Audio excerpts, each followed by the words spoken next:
అపోస్తలుల కార్యములు 22వ అధ్యాయం. సహోదరులారా, తండ్రులారా, నేనిప్పుడు మీ ఎదుట చెప్పు సమాధానం ఆలకించుడి. అతడు హెబ్రీ భాషలో మాట్లాడటం వారు విని ఎక్కువ నిశ్శబ్దంగా ఉండిరి.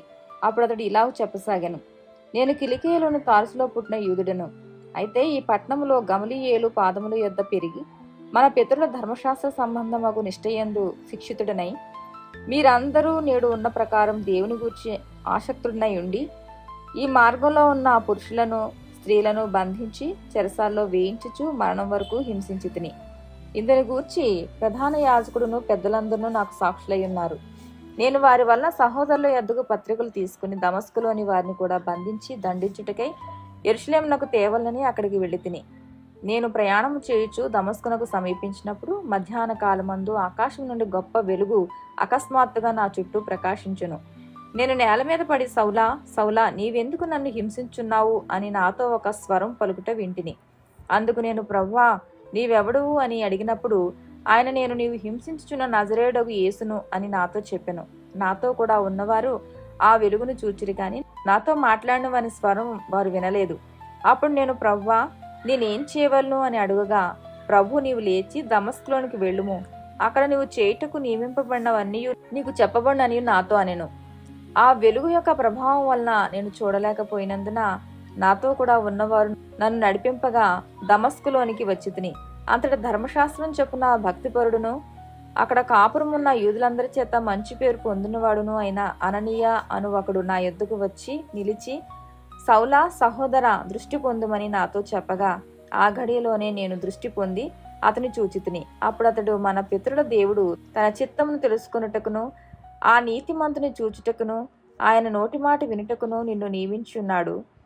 నీవు కన్నవాటిని గూర్చియు విన్నవాటిని గూర్చియు సకల మనుషుల ఎదుట ఆయనకు సాక్షివై ఉందువు గనుక నీవు తడవు చేయట ఎందుకు? లేచి ఆయన నామును బట్టి ప్రార్థన చేసి బాప్తిస్మం పొంది నీ పాపములను కడిగి వేసుకొనుమని చెప్పెను. అంతటా నేను యెరూషలేమునకు తిరిగి వచ్చి దేవాలయంలో ప్రార్థన చేయుచుండగా పరవశుడనై ప్రభువును చూచితిని. అప్పుడు ఆయన, నువ్వు త్వరపడి యెరూషలేము విడిచి శీఘ్రంగా వెళ్ళుము, నన్ను గూర్చి నీవిచ్చు సాక్ష్యము వారు అంగీకరింపరని నాతో చెప్పెను. అందుకు నేను, ప్రభువా, ప్రతి సమాజ మందిరంలోనూ నీ యందు విశ్వాసం ఉంచు వారిని నేను చెరసాల్లో వేయిచు కొట్టుచూ ఉంటినని వారికి బాగుగా తెలియను. మరియు నీ సాక్షి అయిన స్తెఫను రక్తము చిందింపబడినప్పుడు నేను కూడా దగ్గర నిలిచి అందుకు సమ్మతించి అతని చంపిన వారి వస్త్రములకు కావలి ఉంటినని చెప్పితిని. అందుకు ఆయన, వెళ్ళుము, నేను దూరముగా అన్యజనుల యొద్దకు నిన్ను పంపుదునని నాతో చెప్పెను. ఈ మాట వరకు అతడు చెప్పినది వారు ఆలకించుచూ ఉండిరి. అప్పుడు, ఇటువంటి వాడు బ్రతక తగదు, భూమి మీద ఉండకుండా వాని చంపివేయడని కేకలు వేసిరి. వారు కేకలు వేయచు తమ పైబట్టలు విదిల్చుకుని ఆకాశము తట్టు దుమ్మెత్తి పోయిచూ ఉండగా వారు అతనికి విరోధంగా ఇలాగు కేకలు వేసిన హేతువేమో తెలుసుకొనుటకై సహస్రాధిపతి కొరడాలతో అతన్ని కొట్టి విమర్శింపవలని చెప్పి కోటలోనికి తీసుకుని పొండని ఆజ్ఞాపించెను. వారు పౌలును వారులతో కొట్టుచున్నప్పుడు అతడు తన దగ్గర నిలిచియున్న శతాధిపతిని చూచి, శిక్ష విధింపకయే రోమీయుడనైన మనుషుని కొరడాలతో కొట్టుటకు మీకు అధికారం ఉన్నదా అని అడిగాను. శతాధిపతి ఆ మాట విని సహస్రాధిపతి యొద్దకు వచ్చి, నీవేం చేయబోచున్నావు? ఈ మనుషుడు రోమీయుడు సుమి అనెను. అప్పుడు సహస్రాధిపతి వచ్చి అతను చూచి, నువ్వు రోమీయుడివా? అది నాతో చెప్పుమనగా అతడు అవునని చెప్పాను. సహస్రాధిపతి, నేను బహుద్రవ్యం ఇచ్చి పౌరత్వము సంపాదించుకొంటిని అనెను. అందుకు పౌలు, నేనైతే పుట్టుకతోనే రోమీయుడనెను. కాబట్టి అతని విమర్శింపబోయిన వారు వెంటనే అతన్ని విడిచిపెట్టిరి. మరియు అతడు రోమీయుడని తెలుసుకున్నప్పుడు అతన్ని బంధించినందుకు సహస్రాధిపతి కూడా భయపడెను.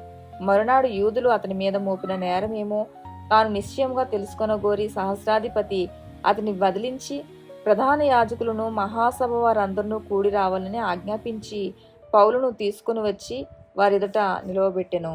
ఆమేన్.